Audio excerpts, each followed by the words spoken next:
Good afternoon. Thanks for joining us. If you will, go ahead and turn in your Bibles to 1 Kings chapter 2. Now, if you remember last week, what we studied was that Adonijah, the brother of Solomon, has attempted to take the throne of David, and David being warned and told of this plot, he goes ahead and he makes Solomon, his son, the king of Israel.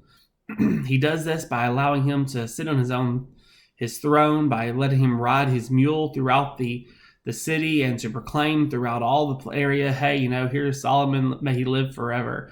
In fact, we read how David himself even bowed down on his bed. Remember, David is bedridden at this point. Chapter 2 is going to start off, and actually this whole chapter, what it's focusing on is the establishment of the kingdom under David. Basically, David is near his death. In fact, the verses start with the reality that David is about to die. So he calls Solomon and he says, okay, let's have some final words. But then the rest of the chapter, starting in verse 10, I believe, starting in verse 10, the rest of the chapter is dealing with Solomon establishing himself. And we're going to see that it's really kind of a dark start to his throne, to his kingdom. So starting in verse 1, let's read this. We're going to read all the way to verse 4 because this starts out great.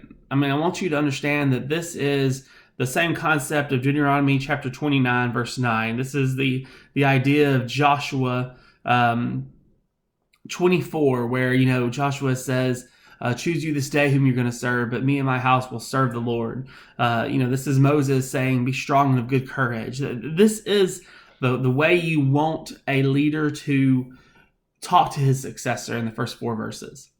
It says, when David's time to die drew near, he commanded Solomon his son, saying, I am about to go the way of all the earth. Be strong and show yourself a man, and keep the charge of the Lord your God, walking in his ways, and keeping his commandments, his statutes, his commandments, his rules, and his testimonies, as it is written in the law of Moses, that you may prosper in all that you do, and wherever you turn. That the Lord may establish his word that he spoke concerning me, saying, if your sons pay close attention to their way, to walk before me in faithfulness with all their heart and with all their soul, you shall not lack a man on the throne of Israel. Now, I think it's really interesting. We see that David starts off by saying, hey, God promised me as long as my children obey, there's going to be someone on the throne always. And we see that there is a reality to that. There is a sense of truth that David's line is always there, that they're never destroyed, they're never completely wiped out. That's not true of a lot of people. We see times in the Bible where God says, you know what, I'm going to wipe out your descendants, your name will be wiped off from the face of the earth. So David says, hey, look, God has made this promise to me, so you keep yourself in line. You follow the commandments of Moses, you do what needs to be done, and our kingdom will last forever. But then after making such a great closing statement, follow God, remember God's promise. And again, I remind you of Deuteronomy, I remind you of Joshua, the closing statements of both Moses and Joshua, how they tell them, continue to serve God, continue to live, and God has promised to bless you. It's the exact same concept. But then look at what David does. Because we see that David is not like Moses, he's not like Joshua. He has bitterness, he has anger, and he's going to allow that to influence the way he tells his son to rule. Starting in verse 5, moreover, you also know what Joab the son of Zeruiah did to me, how he dealt with the 2 commanders of the armies of Israel, Abner the son of Ner and Amasa the son of Jether, whom he killed, avenging in time of peace for blood that had been shed in war, and putting the blood of war on the belt around his waist and on the sandals of his feet. Now, if you remember, Joab is not a good guy. There's really no way to put that. Joab caused a lot of trouble. He did things that he thought was for the best of David and the best of Israel, and at times he disobeyed David. He, really caused David to be, hurt. He went with Absalom and told David, hey, accept Absalom back, and then when Absalom betrayed David, he killed him. So Joab is really not the best guy. But David does not kill him. David does not put him to death. He doesn't do what, technically David had the right to do. He is king. and he has disobeyed David. He has killed innocent blood. This is what it's talking about, the fact that these two individuals had killed Joab's brother, and he's angry, he's mad, and he kills them using deception.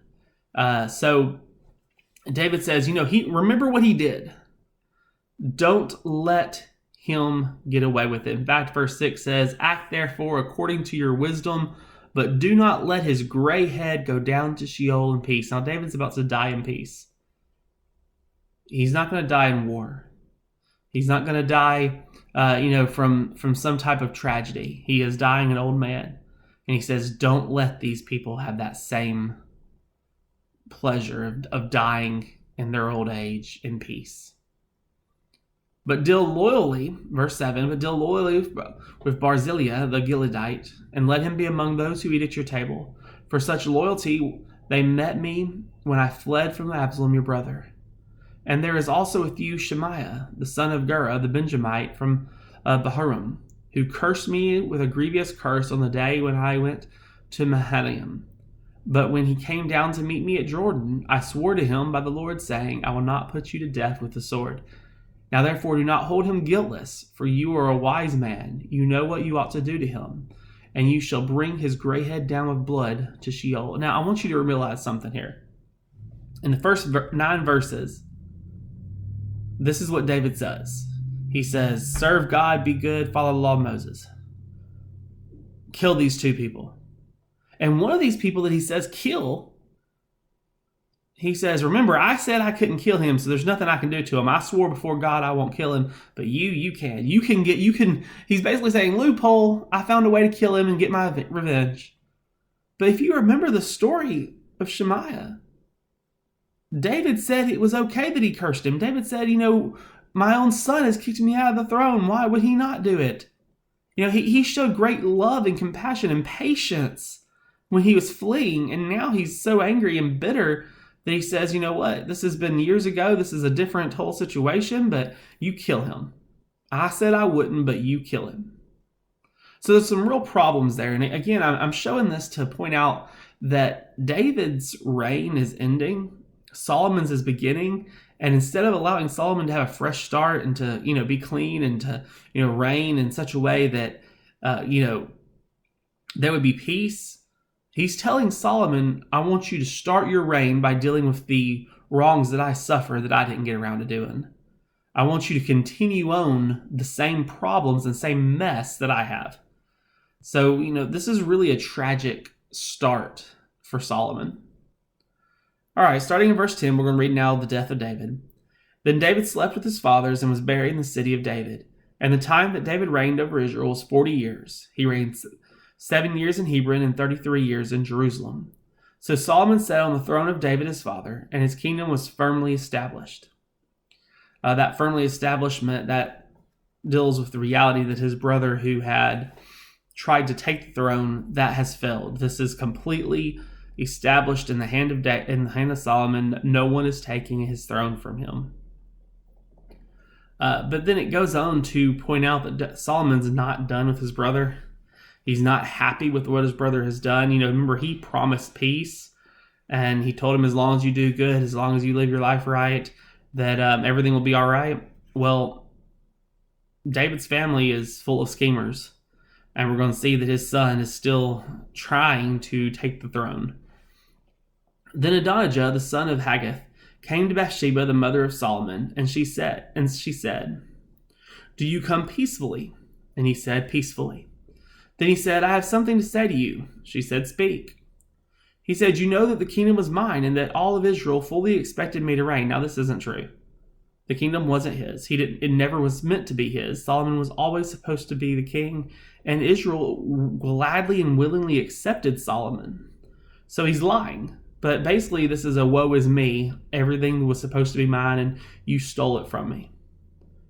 Continuing on in verse 15, he says, however, the kingdom has turned about and become my brother's, for it was his from the Lord. Now, he's acknowledging that. And now I have one request to make of you. Do not refuse me. So she said, speak.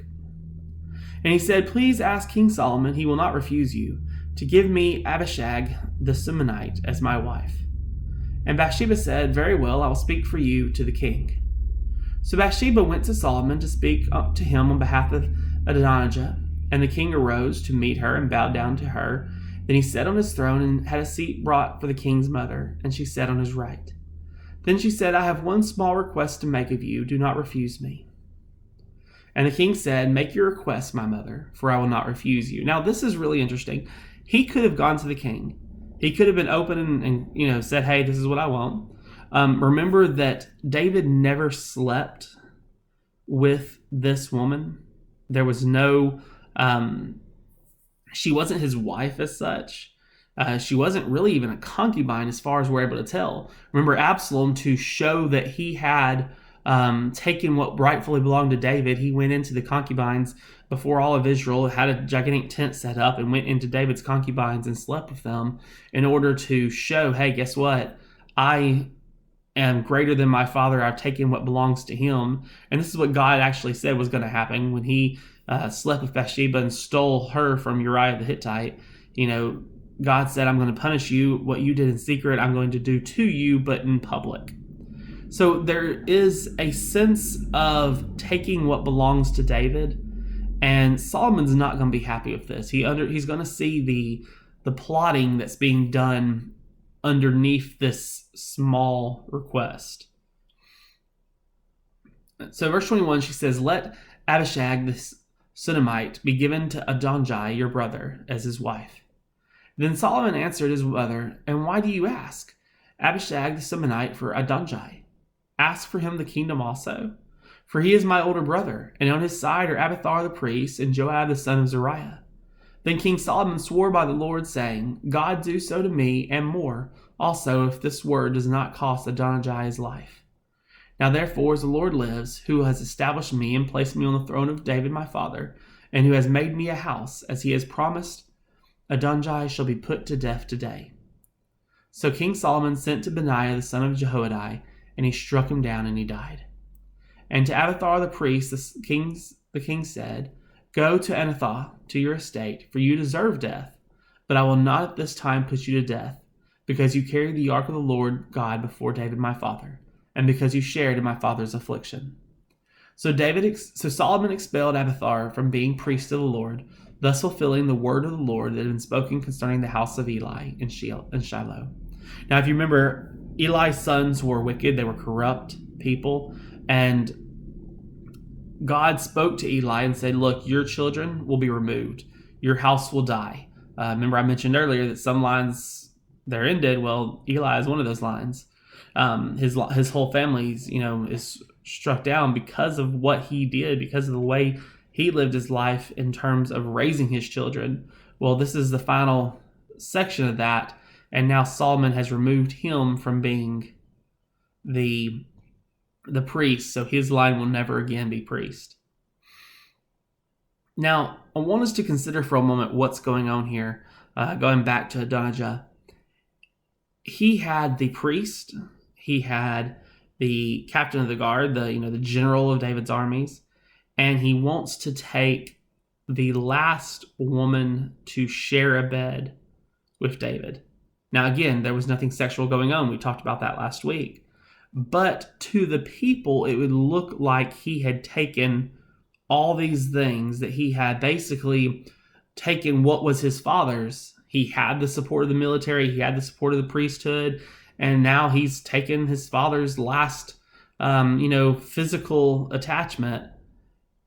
It would give him another hold on the crown and would allow him to make another attempt. Now, Solomon says that's what he's doing, and we don't really have anything that conflicts with that concept. It looks like Solomon more than likely knows what he's talking about. Whether or not that's what's actually happening, we're not told, but it does look like that's the case, that he's attempting to steal the throne even again. And Solomon, he reacts badly to it, which is understandable. He's mad at his mother. He's mad at Adonijah, and he says, you know what, kill him. He sent someone down, and they killed him. And then because he dealt with that, he looks at Abiathar, and he says, you served my father. You carry the Ark of the Covenant before the Lord. I will not kill you, despite the fact that you deserve death, but I am going to expel you, and I'm going to exile you to your house. Leave, never come back. Now, word gets to Joab. Joab sees that Solomon has taken care of his brother. He sees that Solomon has taken care of one of the chief advisors to his brother, and he knows, okay, oh great, I'm next.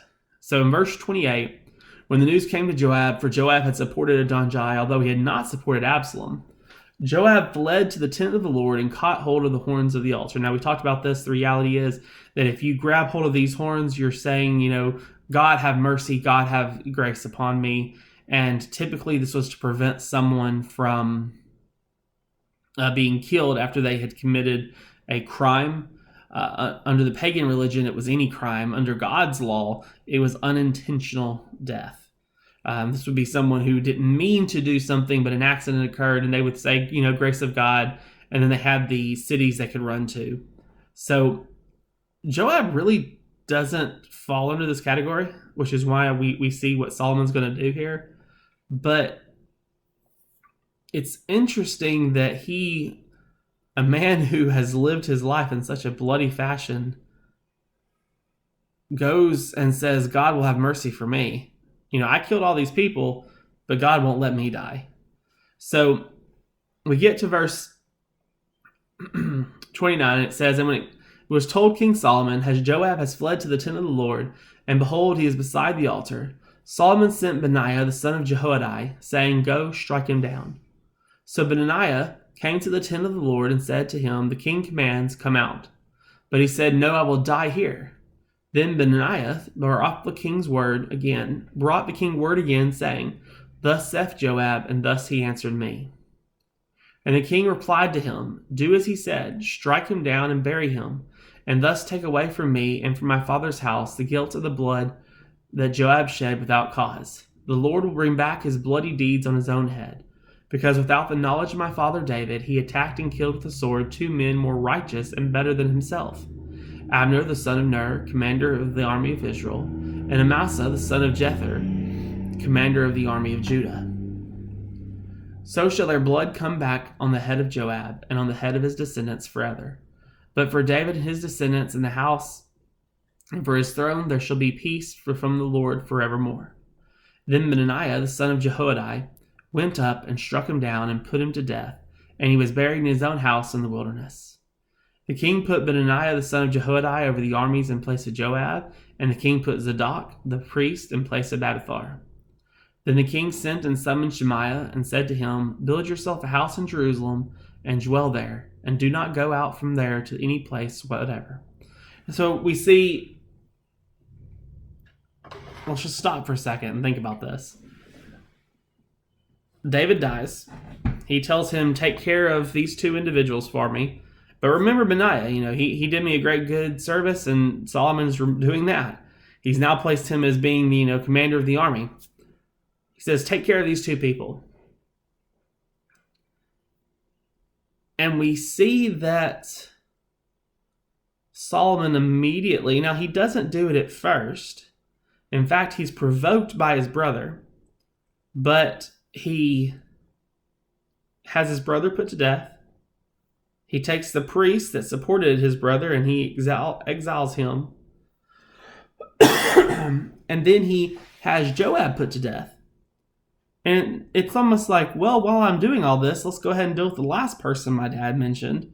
So he calls Shemaiah and he tells him, hey, you go and build a house here in Jerusalem and don't ever leave. Basically, he's putting him under house arrest, and he says, the moment you leave, verse 37, on the day you go out and cross the brook Kidron, know for certain that you shall die. Your blood shall be on your own head. So he's making him very clear instructions. You stay here. You do not leave. You do not go anywhere. The moment you do, you're going to die. I'm going to have you put to death. And Shemaiah, he does this. He says, what you say is good, and as my Lord, the king has said, so will your servant do. So he lived in Jerusalem for many days, and at the end of 3 years, look at verse 39. But it happened at the end of 3 years that 2 of Shemaiah's servants ran away to Achish, the son of Maacah, king of Gath. When it was told to Shemaiah, behold, your servants are in Gath, he arose and saddled a donkey, and he went to Gath to Achish to seek his servants. Shemaiah went and brought his servants from Gath. Now, this seems innocent enough. He has 2 runaway servants. He is upset. He's mad. These are basically runaway slaves. And he gets his animal. He packs up what he needs. He goes. He gets them. He comes right back. But in doing so, he broke his word. And Solomon told him, here's the consequence. And this is apparently a vow he made before God. He says, look, if the day you leave, you're going to die. And maybe he thought, hey, 3 years, Solomon's bound to be over this by now. Maybe he thought Solomon isn't paying that much attention to me. Solomon isn't really concerned about what I do. I can't really give them the idea of what's going on in his head, why he thinks this is a good idea. But he leaves without going and telling Solomon, hey, here's my situation. I apologize, but can I please leave? Or can you please send someone? Solomon's a fairly reasonable guy. Solomon might have said, okay, sure, go, come right back. But from what it looks like to Solomon is he left, and not only did he leave, he went to a foreign power. He went to the king of Gath, and then he comes back suspiciously. So when Solomon was told, verse 41, was told that Shemaiah had gone from Jerusalem to Gath and returned, the king sent and summoned Shemaiah and said to him, did I not make you swear by the Lord and solemnly warn you, saying, know for certain that on the day you go out and go to any place whatever, you shall die. And you said to me, what you said is good. I will obey. Why then have you not kept your oath to the Lord and the commandments with which I commanded you? The king also said to Shimei, you know in your own heart all the harm that you did to David my father, so the Lord will bring back your harm on your own head. But King Solomon shall be blessed, and the throne of David shall be established before the Lord forever. Then the king commanded Benaiah, the son of Jehoiada, and he went out and struck him down, and he died. So the kingdom was established in the hand of Solomon. Now this goes back and it mirrors what was said earlier in verse 12, that the kingdom was firmly established. I want you to consider a lot of what's going on in this chapter. Chapter 2 is an interesting chapter because it shows us how that kingdom was established. It was established through bloodshed. It shows us what's going to go on with the kingdom now that David is gone. He still is controlling things. He still has he is in the ground dead. And yet Solomon is still doing his bidding, doing his will. And I think it's really interesting that Solomon makes all these things happen. And then he says things like, oh, peace for me, peace for my family. Let's ignore the fact that I'm killing people. And that it's a sad tragedy, but you did it to yourself and God's going to give me peace. Well, yes and no. We never see any punishment for this that there appears. God does not step in and condemn him for these actions. In fact, in chapter 3, what we're going to find is that Solomon is visited by God in a dream, and he does that which God wants him to do. He shows a great love and zeal for God. But this does seem to start illustrating that Solomon is willing to do the same things that David did. He is willing to make some of the same mistakes. He's willing to live his life in a similar fashion. And David went downhill. He went downhill pretty quick once he had power. He suffered a lot and dealt with a lot. And we're going to see that Solomon's going to make some of the similar mistakes. For starters, Solomon and women do not mix. David had his women problem. Well, Solomon just multiplies that. And this chapter starts giving us an idea that Solomon, while he does a great job as a king, his reign is not a reign of peace, mercy, and forgiveness. It's a reign of vengeance. It's a reign of revenge. And it's going to all come toppling down on him because of it. We will pick up here next week with chapter 3. I hope you enjoyed chapter 2, and be sure to read chapter 3 and get ready. And if you have any comments or questions, leave them in the box below. Thank you.